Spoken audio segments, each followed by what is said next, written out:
What's going on, guys?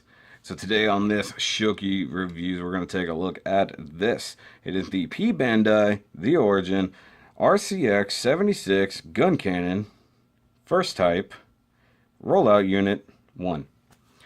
They literally cannot give it a longer name. There's no room. Hey, didn't you already review this? Yeah, I did, and obviously it never saw the light of day because I'm an idiot. I was just about to say that. Okay, well, thanks, chicken. No problem. Anyways, so this thing is pretty cool, and it was actually a Patreon pick from way back when, and you guys probably know the story as to why this is only getting reviewed just now. So, awesome box art here. So, unlike normal P-BANDAI stuff, it kind of has a bit of a scene going on. It's not just a blank-ish box. Now, it is a picture of the actual kit chilling out here, and a cool little hanger, and of course, being P-BANDAI, it is all monochromatic and stuff, and this was in the list of best and worst of 2017.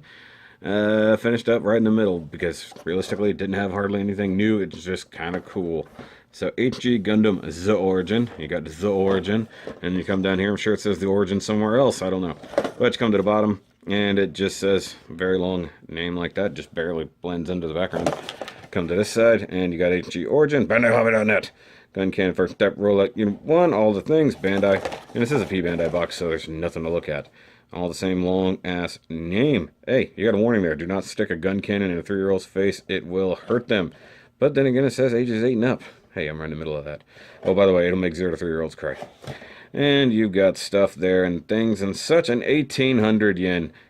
Ha ha ha ha ha ha ha ha ha. I just realized the box is laughing at me. Anyways, so it's upside down because that's what happens. So I'm gonna be honest, I don't remember if there's a build montage for this. If there is, it'll happen right now. If there isn't, it won't happen right now, and there will suddenly be a Gundam on the screen. So let's do that.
Alright, and here we have the test type out here and looking pretty awesome.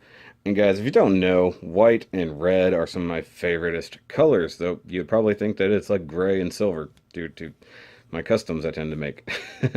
But that's the main reason I got this guy. One, the gun cannon is also, it's just a great kit.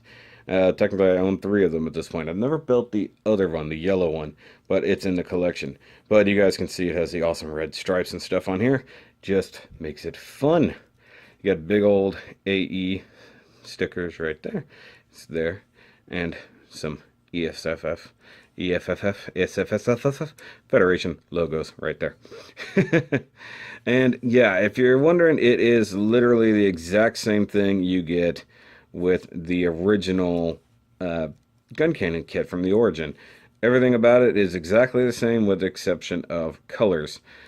And, I mean, realistically, you don't get... Well, here, hold on. Let's just pull out that one. Yay, it's like it was right here the whole time. Alright, so you do get some of the same options. You get the same machine gun. You get the same big cannon, or bazooka, whichever it technically is. But you don't get the little torpedo launcher right there. But you do get the shoulder-mounted machine gun. And, of course, I wanted to mix things up a little bit and go with that on this guy. So... Another thing I did is, even though the shields are exactly the same, to differentiate, I went ahead and put a little bit of silver right in there. But for the most part, I kept all the details very, very similar to this one. So at least saying you're in the same universe. So this little silver bit there, painted the same. Same thing down there. And I couldn't remember exactly how I painted all the stuff on the cannon. So there's a little bit of dark gray, even though it pretty much blends in right there. And then different silvers. The machine gun... I did not do remotely the same, where this one has a lot more dark grays and different stuff. This one has a bit more, how about I do it on screen, silver and stuff like that. Added some silver and decals and stuff around here. And then, of course, not a whole lot going on with the legs. And yeah, the articulation and all of that is exactly the same. Oh, by the way, the antenna, I have to do that. Like, I like doing the little red tips on top of the antennas. And I do like this baseball cap style hat, and I'm glad they went with a solid white bill on there. And guys, I did actually do chrome pin behind the visor to try to make it pop a little bit more. You can see the difference in the heads. This one, when you catch the light, is a little bit brighter, just for that reason. So I'm going to set this guy aside for now. But he does, like I said, he does come with machine gun. He does come with big gun. Comes with the shield. He also comes with an extra hand for not holding a gun. And all the hands, I did do little red fingertips, so you can kind of see that. A little hard to focus, but it's there. Same thing on the shield side. You can see it right through there. Now I'm having a little bit of problem. This sticker right here keeps pilling up. It's really annoying me. Also, this thigh armor does kind of not want to stick together. And I don't know what I was thinking with that panel lining. Just, that didn't come out very happy. So that's probably one of the things I really just didn't dig. Also, around the chest vents, I tried to do a little bit of silver. It sort of stands out, but it also blends in. So what do you do? Now, like I said, I don't need to point out articulation differences because there aren't any. But I want to point out something else, because you do get, you know, the extra hand as an accessory, no real extra weapons, but what you do get is extra parts. So you do get extra runners. So because the way it was originally molded, you guys can see the feet are multicolored. So you got blue, white, and all the other. On this one, they're the same color. Same one with gray on this one. On this one, the elbows are the same color. And this one, same difference. However, if you want to, you can even put on gray parts. So this runner is a repeat even of this runner. So you get a lot of extra stuff. If you want to put gray forearms on this guy, you can. If you want to put gray wrist guards on here, you can. If you want to put gray weapons, like the little filler spots for the weapon holders back here, you could totally do that. Same thing with side skirts. You got gray side skirts. This is actually one of the adapters, I believe, for something. I don't remember right off the top of my head. But as I was pointing out a second ago, you do get white feet. So if you actually do want to mix it up and put white feet on this guy, you totally can. I'm not entirely certain what that is, but I assume it's a... Nope, not a crotch part. I'm not sure where that piece goes off the top of my head. I don't know. That's funny. Oh, one thing I did screw up was this little neck part right there. You can see the stress mark. But you can actually customize this, and it's kind of important because we're having a minor discussion in the comments about the upcoming Gellahorn set from IBO, the P-BANDAI set, and arguing that they're not going to do multiple runners of the same color or different colors just so you can mix and match parts. But this right here actually proves that P-BANDAI can and will do that. So there is hope that maybe the Tekadon set will, actually not Tekadon, the Ariane Rod Fleet set will have that. But I really do like this guy. Was it worth the money? Maybe not. Maybe not. It's maybe not for everybody.